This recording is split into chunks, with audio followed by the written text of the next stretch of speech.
अऊज़ु बिल्लाहि मिनश शैतानिर रजीम। बिस्मिल्लाहिर रहमानिर रहीम। हामीम। कसम है इस स्पष्ट किताब की, हमने इसे एक बड़ी भलाई और बरकत वाली रात में उतारा है, क्योंकि हम लोगों को सावधान करने का इरादा रखते थे। ये वो रात थी जिसमें हर मामले का तत्वदर्शिता युक्त निर्णय प्रचलित किया जाता है। हमारे आदेश से हम एक रसूल भेजने वाले थे, तेरे रब की दयालुता के रूप में। निश्चय ही वो सब कुछ सुनने और जानने वाला है। आसमानों और जमीन का रब और हर उस चीज का रब जो आसमान और जमीन के बीच है, यदि तुम लोग वास्तव में विश्वास रखने वाले हो। कोई माबूद यानी आराध्य उसके सिवा नहीं है। वही जीवन प्रदान करता है और वही मृत्यु देता है। तुम्हारा रब तुम्हारे उन पूर्वजों का रब जो पहले गुजर चुके हैं। कि वास्तव में इन लोगों को विश्वास नहीं है, बल्कि ये अपने संदेह में पड़े खेल रहे हैं। प्रतीक्षा करो उस दिन की जब आकाश प्रत्यक्ष धुआं लिए हुए आएगा और वो लोगों पर छा जाएगा। ये है दुखदायिनी यातना। कहते हैं कि पालनहार हम पर से ये यातना टाल दे, हम ईमान लाते हैं। इनकी बेसुधी कहाँ दूर होती है।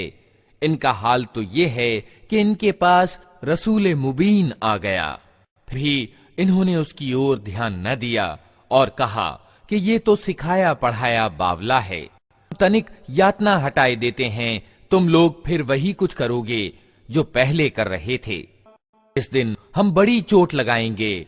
वो दिन होगा जब हम तुमसे बदला लेंगे। हमसे पहले फिरौन की जाति को इसी परीक्षा में डाल चुके हैं।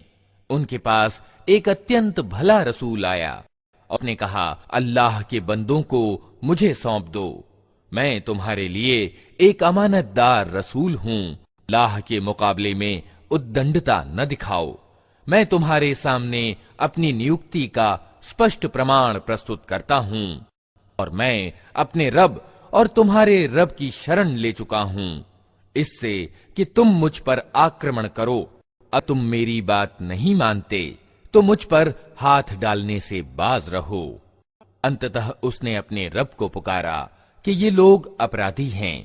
उत्तर दिया गया, अच्छा तो रातों रात मेरे बंदों को लेकर चल पड़, तुम लोगों का पीछा किया जाएगा।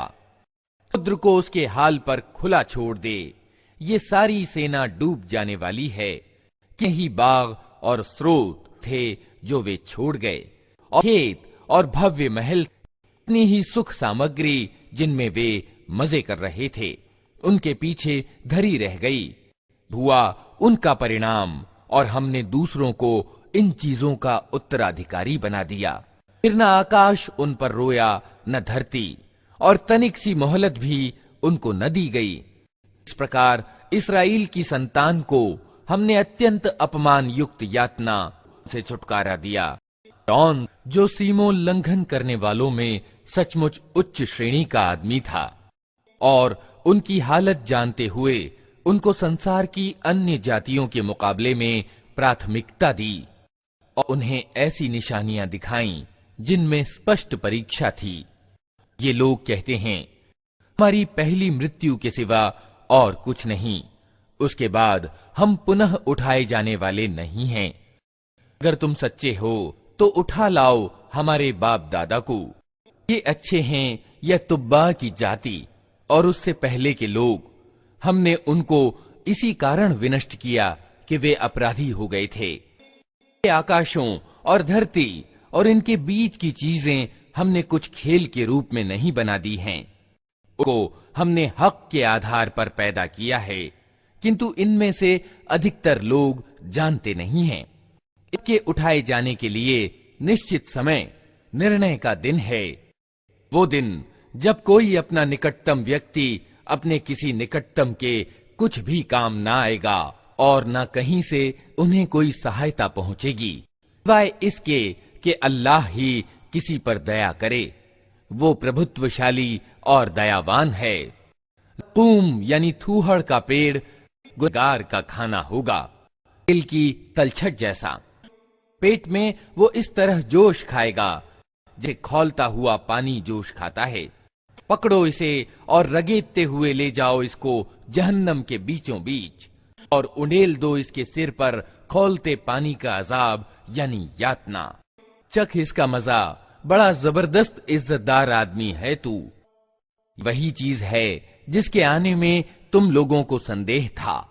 अल्लाह का डर रखने वाले निश्चिंतता की जगह में होंगे। बागों और स्रोतों में रेशम और कम ख्वाब के वस्त्र पहने आमने सामने बैठे होंगे।